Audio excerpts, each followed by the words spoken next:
Bonjour, je m'appelle Sylvain Pierrot, je suis étudiant à l'école Polytech, une école d'ingénieurs sur Montpellier, en formation DO. Et comme le disait mon camarade tout à l'heure, je suis dans l'entreprise Atos. Et dans l'univers, que ce soit pour l'école ou pour l'entreprise, on fait beaucoup de cloud. Et c'est pourquoi, sur mon parcours, j'ai pu passer différentes certifications. Et c'est ce sur quoi je vais vous parler ce soir. Donc déjà, bienvenue. Et si je suis là parmi vous, c'est pour vous parler de Kubernetes et plus particulièrement de comment maîtriser Kubernetes à travers les différentes certifications. Donc l'idée là, c'est que je vais vous communiquer du coup un retour d'expérience sur les certifications que j'ai pu passer, essayer de vous donner différentes méthodes que j'ai pu acquérir, de vous retransmettre les points clés à retenir.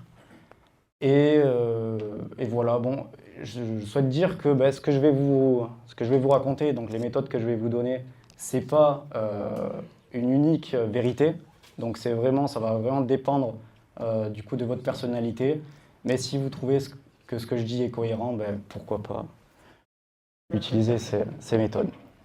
Donc tout d'abord, quand on parle de certification Kubernetes, on parle de il existe en fait 5 certifications différentes. Donc aujourd'hui, on va se concentrer seulement sur sur trois, pardon, puisqu'en effet, le point commun de ces 3 certifications, c'est qu'elles sont performance-based, donc basées sur la performance. En effet, les 2 du haut, c'est simplement des questionnaires, donc nous, ce qu'on aime, c'est le challenge, donc c'est pour ça qu'on va parler de ces 3 certifications. Du coup, je vais vous parler de certifié Kubernetes Application Développeur, certifié Kubernetes Administrator et certifié Kubernetes Security Specialist. Bon, rapidement, pour vous redire un mot, application développeur, ça va être beaucoup axé en fait sur l'utilisation de Kubernetes en général et sur ses ressources natives. On va aussi apprendre dans cette certification comment étendre les ressources via des Custom Resource Definition. Et on fera un petit peu le tour des outils pour gérer le cycle de vie des ressources, par exemple avec Helm. Ensuite, je vous parlerai de certifié Kubernetes Administrator, où, comme son nom l'indique, va se pencher plutôt sur de l'administration, où on verra les points clés de l'administration, par exemple, en faisant une rotation des certificats. Et la dernière, elle va venir en extension de l'administrator pour voir l'administration et les côtés sécurité de Kubernetes. Donc du coup, il existe du coup 3 certifications. Et on peut se dire, est-ce qu'il y a un ordre, est-ce qu'il n'y en a pas? Si je suis nouveau et que j'ai jamais passé de certification, par laquelle commencer? Donc en réalité, il y a un ordre du sens où, pour la sécurité spécialiste, va demander administrateur en cours de validité. Donc concernant les dates de validité des différentes certifications, application développeur aura une durée de validité de 3 ans, administrator 3 ans aussi, et security spécialiste seulement 2 ans. Donc maintenant que je vous introduis les certifications, en général, vous vous donnez un objectif, et une fois que vous êtes fixé un objectif de certification, vous commencez le process de préparation. Donc en fait, ici, il y a 2 cas de figure. Soit vous n'avez jamais touché à Kubernetes, et Kubernetes, ça semble un outil très lointain pour vous, et vous ne savez pas comment attaquer la bête. Donc si vous êtes dans ce cas-là, en fait, je peux vous proposer une plateforme qui s'appelle Triptych. Donc Triptych, ça ressemble à ça, c'est seulement un site internet où vous allez pouvoir revoir les fondamentaux autour de Kubernetes de A à Z. Donc à savoir, c'est quoi l'orchestration, faire le tour de l'ensemble des ressources, donc des pods, replica set, deployment. Ce qui est sympathique avec cette plateforme, c'est que vous allez être mis en contexte dans le sens où il y a une application qui s'appelle Voting App en architecture microservice, et vous allez apprendre à la déployer au fur et à mesure des concepts que vous allez voir sur ce site. Donc tout à l'heure, je vous ai parlé qu'il y avait 2 cas de figure. Soit vous êtes nouveau sur Kubernetes, ou soit en fait, vous touchez déjà votre bille sur Kubernetes et tout ce que vous voulez, c'est vraiment vous focus sur la certification. Donc comme point de départ, je peux vous parler de Killer Coda. Donc Killer Coda, c'est un outil, c'est une plateforme gratuite où vous allez pouvoir retrouver un ensemble d'exercices pour chaque certification.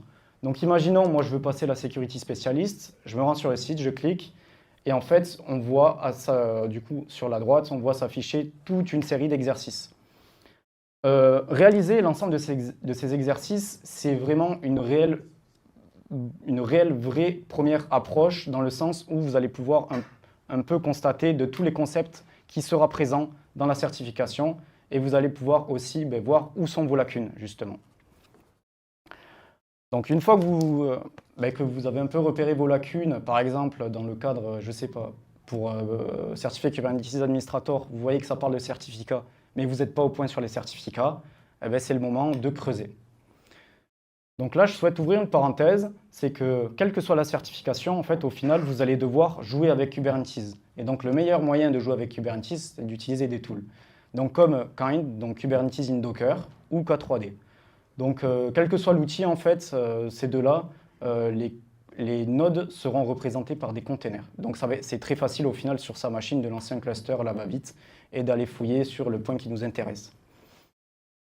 La deuxième chose, donc ça ne va pas concerner la CKAD, mais plus la CK et la CKS qui seront axés sur l'administration. Donc ce que je peux vous conseiller, c'est que comme le thème principal qui va revenir, c'est l'administration, quoi de mieux d'apprendre l'administration que administrer, justement. Donc l'idée là, ça va être de, chez soi, monter quelques VM, essayer de bootstrap un control plane avec KubeADM, essayer de join le control plane avec un new worker avec KubeADM toujours. Vous allez pouvoir voir certains concepts sous-jacents, donc à savoir choisir un container runtime interface comme containerd ou CRI-O. Vous allez choisir un runtime comme runc. Et une fois le cluster déployé qu'il est en phase not ready, choisir une CNI, donc Flannel, Calico, tout ce que vous voulez. Donc tout ceci, pour le bootstrap d'un cluster, vous aurez la documentation sur le site officiel de Kubernetes. Donc pour moi, c'est vraiment une étape cruciale pour pouvoir maîtriser Kubernetes. Donc ensuite, vous allez pouvoir payer votre certification. Et pourquoi j'insiste sur payer une certification? Parce qu'en fait, ok, ça m'a quitté. Donc en fait, je disais, payer une certification, ça permet une chose, c'est d'obtenir 2 examens blancs sur Kubernetes, sur la plateforme Killer Shell. Donc Killer Shell, ça va être une plateforme qui va se rapprocher du véritable examen, mais pas exactement, dans le sens où il y aura quelques différences. Mais bon, avant de vous parler de ça, Killer Shell, qu'est-ce que c'est? Donc Killer Shell, en fait, quand vous allez lancer un examen blanc qui sera sous forme de session, en fait, ça va vous ouvrir un cluster de 36 heures sur lequel, dessus, sera disponible un examen que vous allez pouvoir relancer en boucle. Donc l'idée là, ça va être justement de réserver un week-end, puisque le cluster sera ouvert 36 heures, et de répéter en boucle et en boucle l'examen. Donc l'examen de Killer Shell est beaucoup plus dur que le véritable examen. Donc c'est normal qu'au début, vous allez vous casser les pieds. À la fin de chaque session d'examen, vous aurez une note sur 100. L'idée, c'est de, pour se sentir prêt, arriver minimum sur une note de 90%. Voilà. En effet, l'examen, donc comme je le disais, c'est de la performance. Donc, qui dit performance, qui dit que vous n'aurez pas forcément le temps de réfléchir. Donc, ça sera plutôt de l'ordre du réflexe. Et c'est là que on va essayer de creuser dans ce sens-là, où l'idée, c'est que dès qu'on a une réponse, on sait bien quand on se prépare de réfléchir de comment procéder pour répondre à la question, mais la finalité, ce qu'on veut, c'est pouvoir répondre du tac au tac. Ok. Donc normalement, si vous obtenez une note à plus de 90 sur Killer Shell, pour moi, vous êtes prêt et vous pouvez réaliser le véritable examen et ainsi l'obtenir et répéter la boucle autant de fois que possible si vous fixez d'autres objectifs d'examen. Donc maintenant qu'on a parlé de préparation, on va parler donc de l'environnement du véritable examen. Donc le véritable examen va se dérouler sur PSI Secure Browser, que vous pouvez voir là. Donc PSI Secure Browser, c'est un navigateur qui va monitorer entièrement votre ordinateur. Du sens que le jour de l'examen, si vous avez un process quel qu'il soit, PSI Secure Browser refusera de s'ouvrir. Ensuite, une fois qu'il sera ouvert, il va allumer votre cam, votre micro, il y aura un eye tracker et le moindre geste suspect eh ben, au final, ben, vous aurez un message d'alerte. Donc je ne vous conseille pas d'avoir un message d'alerte parce que c'est hyper déconcentrant. Ça m'est déjà arrivé. Donc moi, pour la petite histoire, les questions, sans faire exprès, ben, je les chuchotais, en fait, je les lisais à voix haute dans ma tête.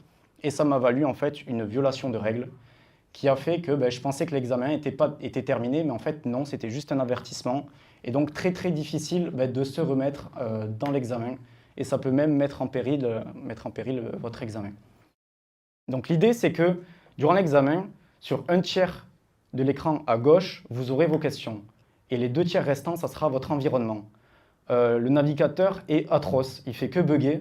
Donc on va voir comment pallier ces problèmes où ben, nous, ce qu'on veut, c'est performer et pas être gêné par des problèmes subtils comme le navigateur. Donc un examen, ça dure 2 heures. Donc 2 heures, c'est 120 minutes. Quel que soit l'examen, vous aurez entre 15 et 20 questions. Donc si on prend plus large, on fait 120 minutes divisé par 20, ce qui nous donne 6 minutes par question. Donc 6 minutes, c'est très court. Ça nous laisse très peu de manœuvre finalement si on se trompe, si on lit mal la question. Donc l'idée, c'est qu'on va voir comment optimiser tout ça. Donc durant l'examen, vous aurez accès à la documentation Kubernetes qui sera accessible en fait sur PSI Secure Browser. L'examen va se dérouler sur un Ubuntu 20 et pour ceux qui stressent un peu à l'idée que derrière un examen il y a de l'argent, vous avez le droit à une retake, donc de recommencer une 2e fois. La version de Kubernetes sera la dernière version mineure de la semantic versioning. Donc par exemple, je ne sais pas exactement à quelle version on est aujourd'hui, mais si aujourd'hui, par exemple, Kubernetes, on est à la 1.30. Quelque chose, et que demain il y a une release sur la 1.31 quelque chose, au final, ce sera la 1.31 durant l'examen. Donc comme je vous l'ai dit, c'est de la performance, donc comment être le plus rapide possible sur Kubernetes. Donc les premiers tips que je peux vous donner, c'est de lire entièrement les questions. Donc, comme on sait que c'est de la performance, on peut être tenté de, dès qu'on commence à lire la question, vite répondre. Par exemple, je ne sais pas, vous devez créer un stateful set. Vous voyez qu'au début de la question, il y a écrit « créer un stateful set ». Vous ne prenez pas la peine de lire la fin de la question. Vite, vous vous dépêchez. Et en fait, à la fin de la question, vous découvrez qu'on vous l'a donné dans un fichier, ce stateful set. Donc, vous avez perdu 2 minutes et c'est un peu dommage. Pour gérer son temps durant la certification, vous allez jouer sur 2 paramètres. Donc le premier paramètre, c'est que vous allez pouvoir flaguer les questions. Dans le sens où si vous atterrissez sur une question où vous sentez que vous allez un peu avoir du mal à y répondre, vous allez pouvoir flaguer cette question, dans le sens où en fait dans le menu déroulant des questions, il y aura un petit flag à côté et vous savez que sur cette question, il faut revenir. De plus, il faut prendre en compte le poids de chaque question. Donc chaque question aura un poids associé. Donc par exemple, si j'atterris sur une question qui coûte 7% et sur une autre qui coûte 2%, si je galère sur la 2%, ça ne sert pas à grand-chose au final de m'entêter, de vouloir répondre à la question. Autant passer à la suite, mettre un flag et revenir plus tard. De plus, pour chaque question, vous allez devoir changer de contexte. Donc un contexte, c'est un user et un cluster. Donc à chaque question, soit vous changez de user, soit carrément vous changez les deux, donc de cluster et d'user. Sachant que si vous réalisez la question et que vous avez mais que vous avez réalisé la question dans le mauvais cluster, c'est 0. Ça en va aussi pour les namespaces. Donc si vous créez la bonne ressource, mais dans le mauvais namespace, c'est 0 aussi. Donc pour chaque examen, vous aurez à faire de la préconfiguration. Donc la préconfiguration qui sera déjà apportée à l'environnement et d'autres que vous allez devoir fournir. Donc la première préconfiguration qui sera déjà présente dans l'examen, ça sera l'alias k est égal kubectl. Du coup maintenant, à partir de maintenant, c'est fini kubectl, on fera que des k. De plus, on aura 2 variables à exporter. En effet, il y a des options sur kubectl qui vont revenir sans cesse et sans cesse durant l'examen. Et l'idée, c'est de mettre ça dans des variables d'environnement afin de nous faire économiser quelques lettres de frappe. Donc par exemple, on va exporter do pour driver_client_YAML et on va aussi exporter now pour force grace period 0.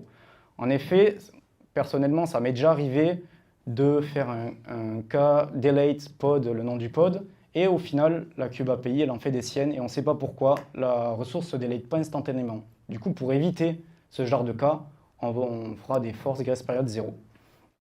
Ensuite, tout à l'heure, je vous ai parlé de PSI Secure Browser, qui était vraiment infernal, parce que ça fait que bugger. Donc si vous voulez éviter, comme moi, de prendre 5 minutes à la souris pour essayer de caler deux terminaux à côté, utilisez plutôt des outils comme Tmux, où vous allez pouvoir faire du multiplexing de terminal, et en un shortcut, splitter votre terminal en deux, c'est beaucoup plus simple. Donc Tmux, c'est préinstallé. Vous aurez aussi YQ et JQ, donc pour YAML Query et JSON Query, qui seront aussi préinstallés pour faire du YAML JSON Processing. Donc si vous ne connaissez pas ces outils, penchez-vous un peu dessus. Ensuite, c'est fini Nano, il faut utiliser que Vim. Vim sera préconfiguré pour des manifestes Kubernetes YAML, donc à savoir par exemple, un tab c'est égal à 2 espaces. Sachez que si vous optimisez Vim, c'est vraiment l'outil qui va vous faire gagner du temps durant la certification. Donc, ça c'est fait. On va parler un peu maintenant des certifications au cas par cas. Donc, ça a été vraiment un enjeu pour moi d'essayer de rassembler des informations pertinentes parce que concernant Kubernetes et concernant les examens, il y a vraiment énormément de choses à dire. Du coup, je parlerai que de la CKAD et de la CKS. Donc, pour interagir avec la KubeAPI, on a deux manières. Donc, on a la méthode impérative et la méthode déclarative. Donc, je précise que l'ensemble de ces concepts, en fait, ça va revenir pour chacun des examens. C'est vraiment la base de la production, de sa productivité avec Kubernetes. Donc, on fera souvent, du coup, de la méthode impérative. Donc, impérative, c'est quoi? Rapidement, c'est créer des objets à la volée avec kubectl. Donc, c'est-à-dire, par exemple, je veux créer un pod nginx avec une image de conteneur nginx. Je ferai un k run nginx-image nginx. La deuxième méthode, on ne voit pas trop bien sur l'écran, mais c'est la méthode déclarative. La méthode déclarative, en fait, c'est juste fournir à la KubeAPI des manifestes YAML qu'on pourra appliquer avec kapply ou kcreate. Donc le petit trick, ce que vous allez faire tout au long de la certification, c'est de passer de l'impérative vers la déclarative. Donc je m'explique. Donc imaginez, je veux créer un pod, donc nginx avec un conteneur nginx, une image de conteneur nginx, mais qu'au final, dans la question, on me demande de changer le nom du conteneur. En fait, via la commande impérative, ce n'est pas possible. Du coup, ce qu'on va faire, c'est qu'on va faire la commande impérative suivie de dry-run client-o-yaml. Et là, vous l'aurez reconnu, en fait, c'est la variable qu'on a mis tout à l'heure en préconfiguration. Donc avec une redirection bash. Donc qu'est-ce que c'est Donc dry-run client, qu'est-ce que c'est? En fait, ça permet de ne pas soumettre sa demande de création de la ressource à la KubeAPI et d'exécuter ça seulement côté client.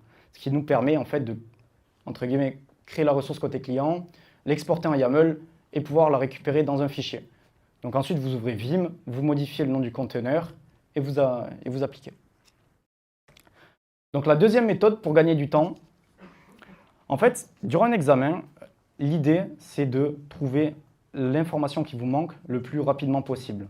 Donc soit vous êtes dans un cas très spécifique, dans une ressource où vous ne vous rappelez plus de exactement la structure, mais à un endroit précis de la ressource, penchez-vous sur des k-explain. Donc k-explain, en fait, c'est k-explain, le nom de la ressource, et ensuite vous allez pouvoir descendre avec des points tout au long de la structure de la ressource.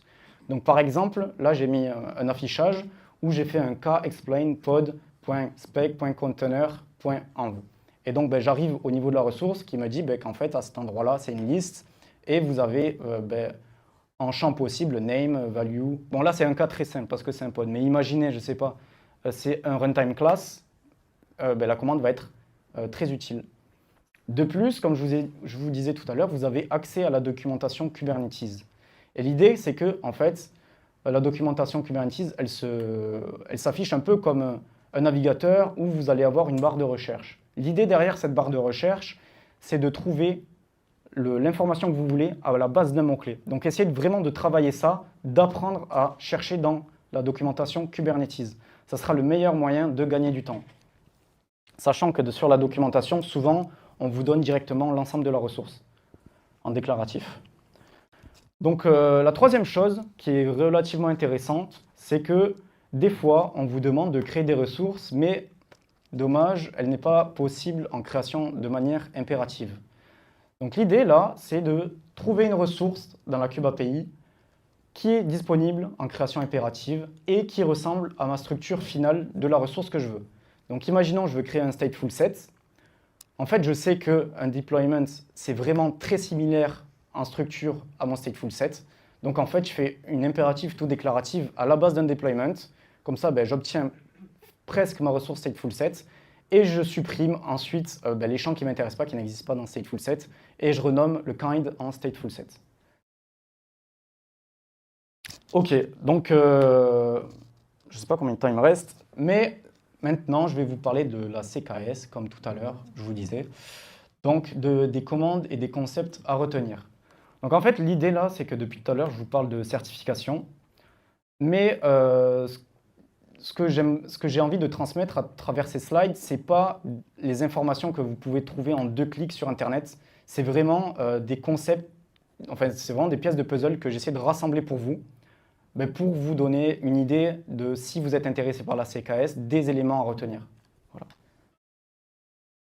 Donc, concernant la Kubernetes Security Specialist, ce qui peut arriver, c'est que déjà, ça sera accès sécurité, et qui dit accès sécurité dit les autorisations dans un cluster.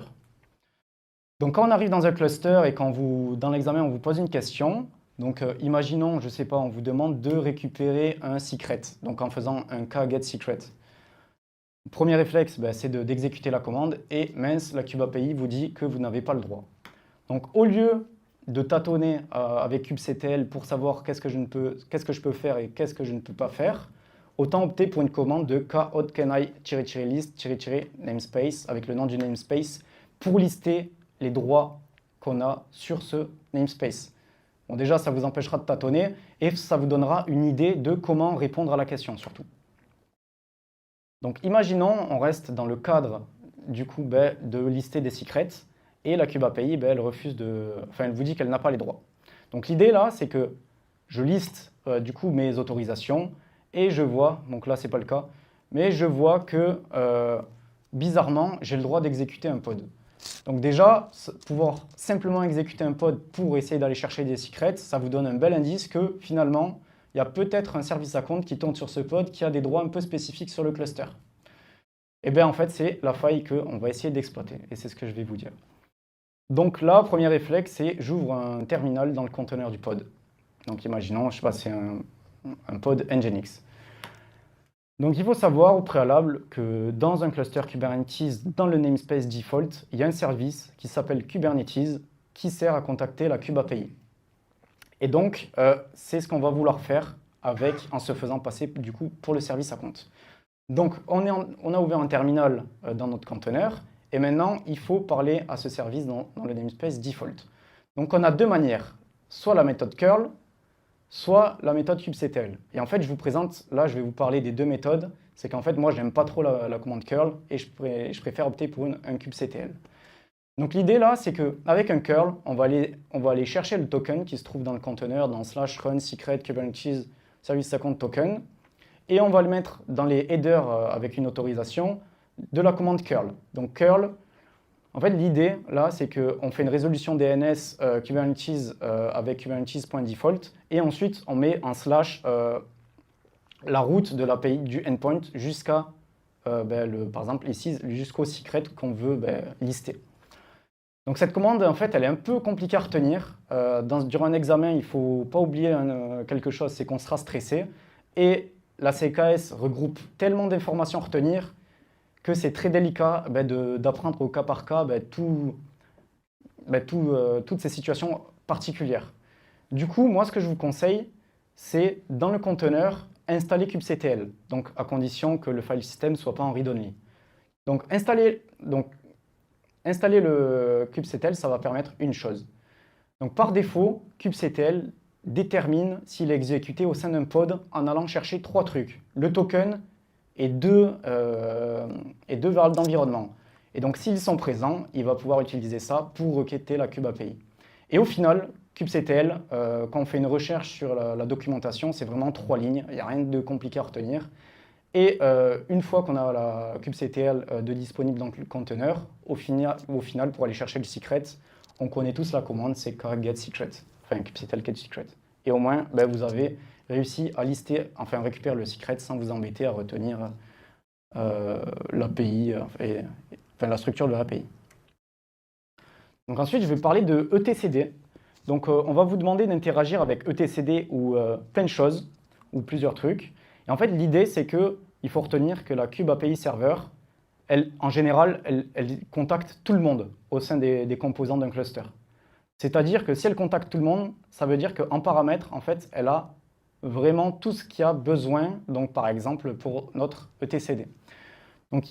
Donc pour utiliser etcd-ctl, donc en prenant en compte qu'on se trouve sur le control plane, donc ce qu'on va faire, c'est qu'on va lister, on va afficher la Kube API Server en faisant un grep etcd dessus, et ce qui va nous permettre directement de récupérer le certificat d'autorité, le certificat et la clé privée. Donc les trois, c'est ce que j'ai mis du coup en orange. Ensuite, donc etcd, c'est une base NoSQL en clé-valeur. Et donc, qui dit clé-valeur, donc pour afficher une ressource, il faut pouvoir restituer toute la clé. Exactement.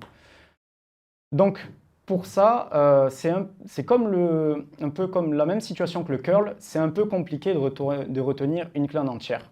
Surtout qu'il y a vraiment beaucoup de choses à retenir. Donc, moi, ce que je peux vous proposer, c'est que chaque clé, elle commence par un slash.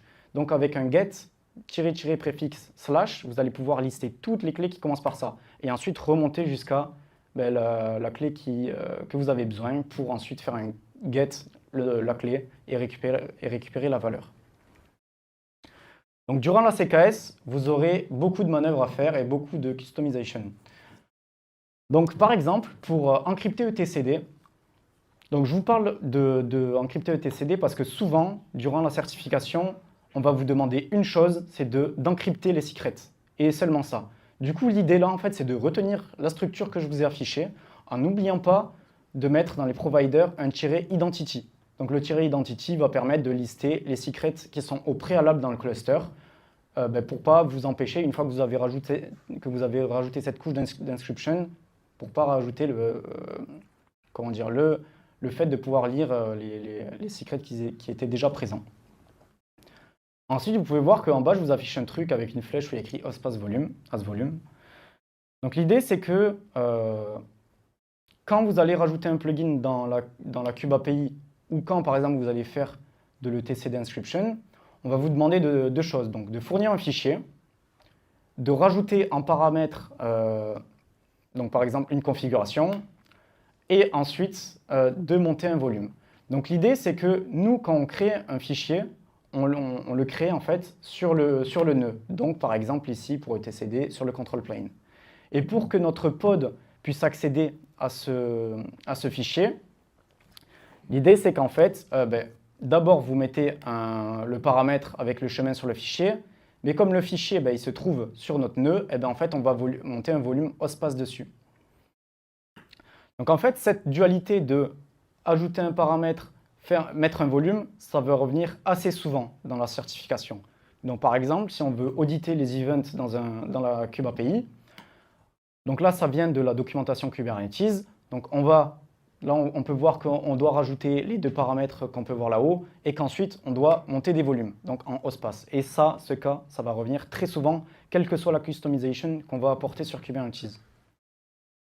Ensuite, pour parler des RBAC, donc des RBAC, Role-Based Access Control. Je ne vais pas vous montrer comment on en fait, mais plutôt 4 points à retenir. Donc on va pouvoir coupler de 3 manières les rôles. Dans le sens où on va pouvoir faire un role et un role binding, un cluster role binding, un cluster role et un role binding, mais attention, on ne pourra pas faire de role plus cluster role binding. En effet, un role, c'est single namespace, et un cluster role binding, ça va s'appliquer dans tout le namespace et ça crée un conflit, justement. Donc, ceci n'est pas possible.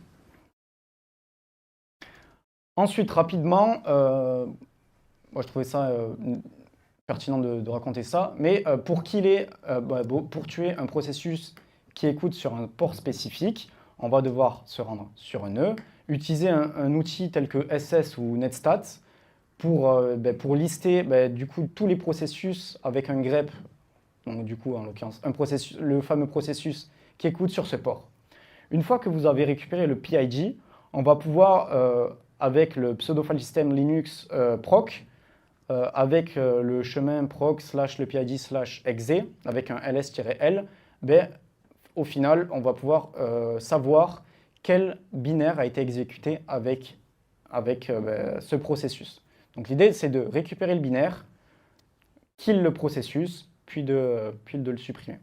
Donc c'est vraiment une question qui peut tomber. Ensuite, parlons de A par mort. Donc il y en aura plein. Il y aura des seccomp, des A par mort. Mais l'idée là, par exemple, de vous parler de A par mort, c'est pas de vous expliquer à quoi il sert, mais plutôt de vous dire que A par mort, comme d'autres outils, vous verrez, s'applique au niveau du pod, via des annotations. Donc l'idée là, c'est que l'annotation, donc souvent on est dans un cadre où par exemple on est dans un deployment, et le premier réflexe quand on parle d'annotation, c'est de mettre l'annotation dans les métadatas du deployment. Et en fait, il faudra bien penser que l'annotation, elle se met vraiment au niveau du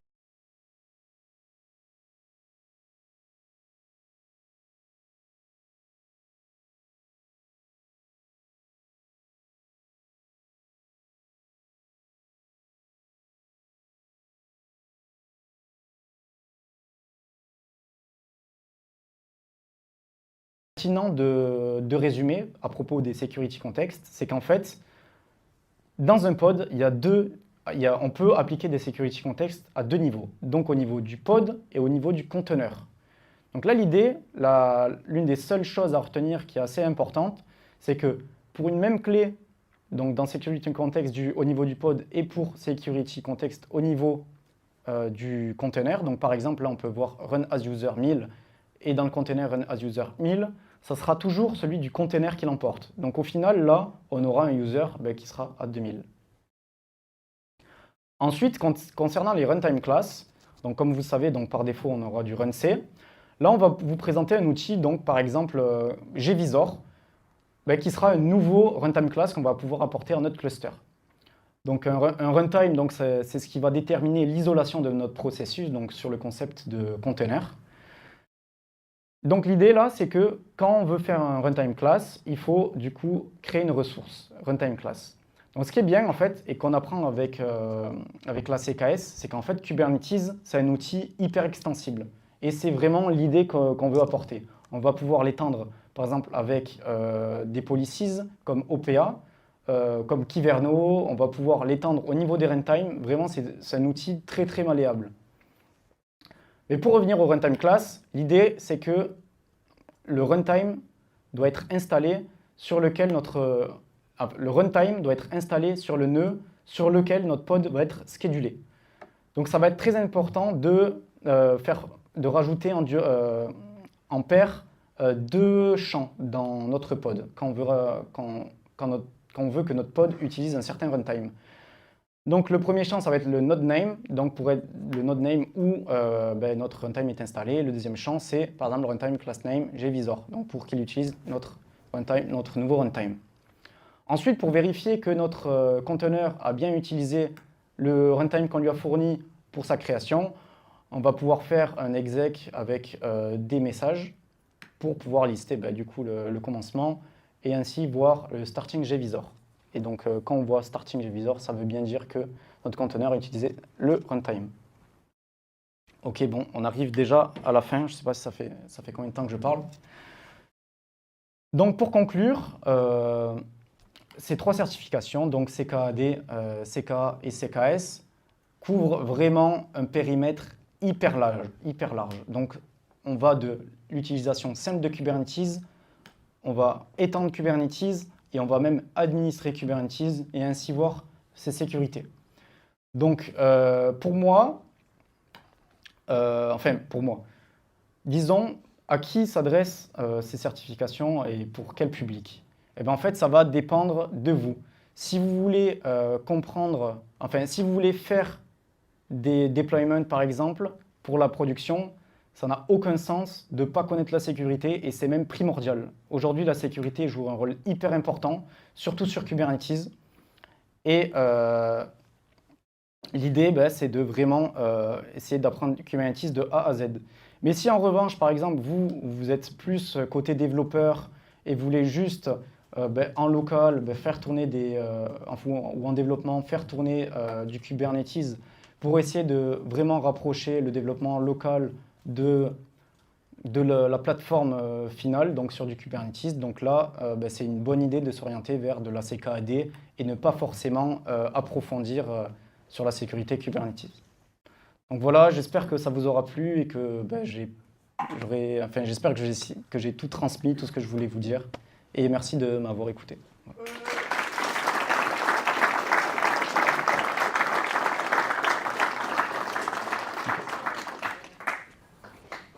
Ok.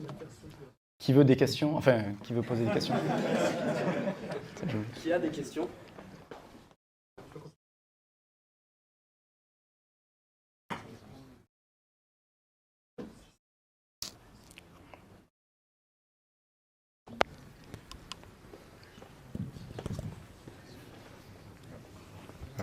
Merci pour ton talk.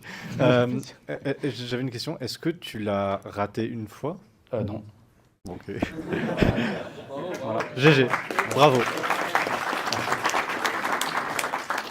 Et ce que j'ai présenté, c'est réellement ce que j'ai fait. J'ai vraiment, au début, j'étais parti de triptyque, puis au final, j'ai fait du killer coda et j'ai fait la boucle vraiment pour chacune des certifs. Et j'ai jamais raté de certification, donc Ouais, c'est vraiment fort. voilà.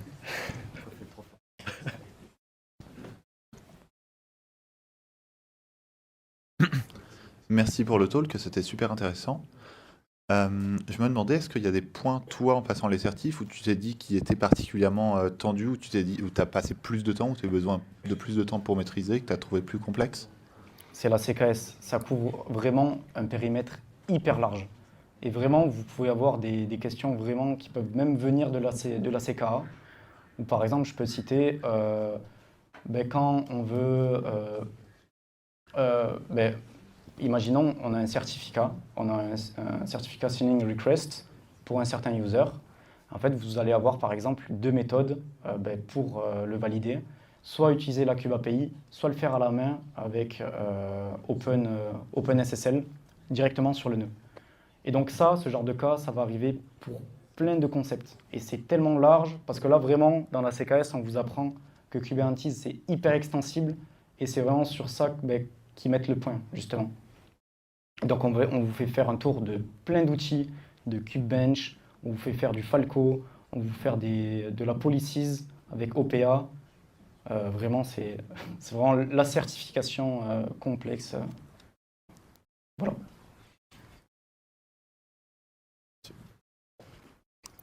Du coup, moi, ma question, c'était par rapport au temps. Individuellement, sur chaque certification, ça t'a pris combien de temps? Combien de temps il me restait? C'est ça? Non, non, en termes Ah oui, ok. de jours ou même de mois. Ah, pour me préparer? Ouais, voilà. Ouais. J'ai découvert Kubernetes il y a 1 an et demi. Et disons qu'au début, c'était vraiment. Déjà, c'est très dur de s'attaquer à Kubernetes. Moi, personnellement, je ne savais pas par où m'attaquer. Et une fois que j'ai commencé un peu à être skillé dessus, pour la CKAD, j'ai mis 1 mois et demi à me préparer. Et vraiment, le moment le plus long, ça va être quand vous arrivez sur Killer Shell, où vraiment, là, vous allez comprendre qu'il faut travailler, il faut vraiment speeder.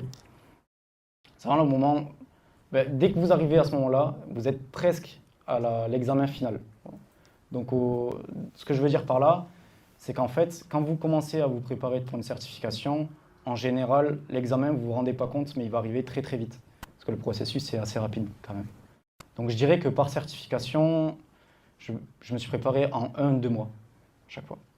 Sauf pour la dernière, sauf pour la CKS, où j'ai vraiment mis 4 mois, je pense. Merci.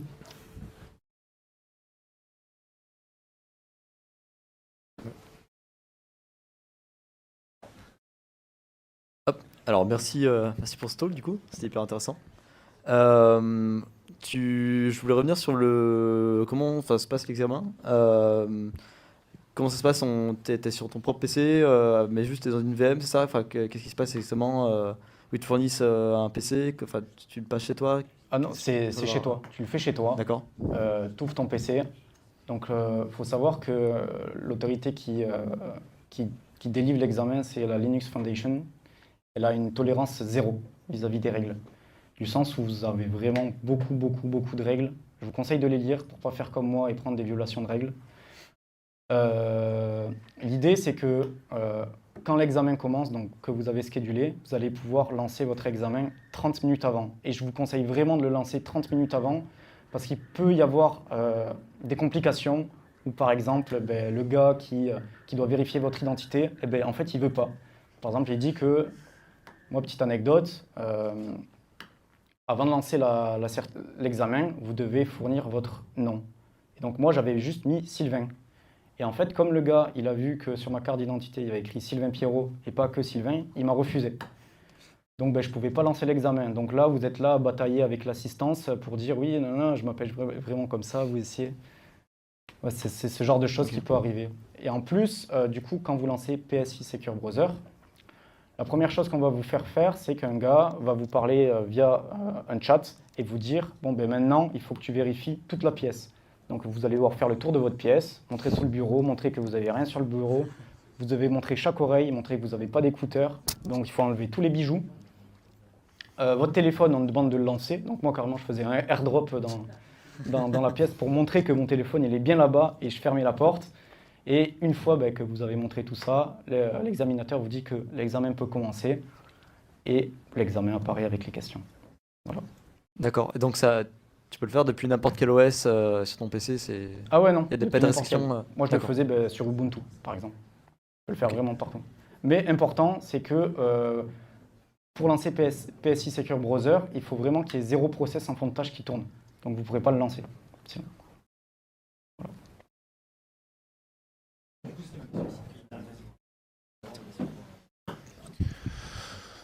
Merci beaucoup pour le talk, c'était super intéressant. Je voulais juste poser la question par rapport aux conditions d'obtention du certificat. C'est quoi la note à avoir? Enfin, comment ça se passe? Alors, pour la CKAD et la CKA, c'est 67%. 67%. Et la CKS, c'est 66%. D'accord, merci.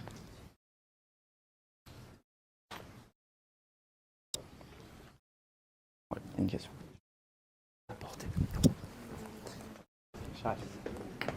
Hop. Je pense que ça va être la dernière question. Après, on va passer au prochain speaker.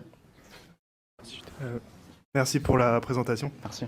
J'avais juste une question, c'était est-ce que les certifications, ça te permet de demander peut-être des missions plus importantes en entreprise ou un meilleur salaire ou ça t'apporte un plus Ok. Étant donné que je suis toujours alternant, j'ai pas eu l'occasion d'en venir à cette étape-là. Donc, ce qu'on nous vend, c'est que oui, normalement, mais je pourrais pas te le confirmer parce que moi, de base, je travaillais sur Kubernetes. Au final, ça n'a pas changé grand-chose à part l'obtention de connaissances un peu plus poussées sur Kubernetes et pouvoir adopter des pratiques un peu plus complexes le concernant. Voilà. Mais normalement, j'espère que oui. Voilà. Merci beaucoup, Sylvain. Je pense qu'on peut l'applaudir. Merci.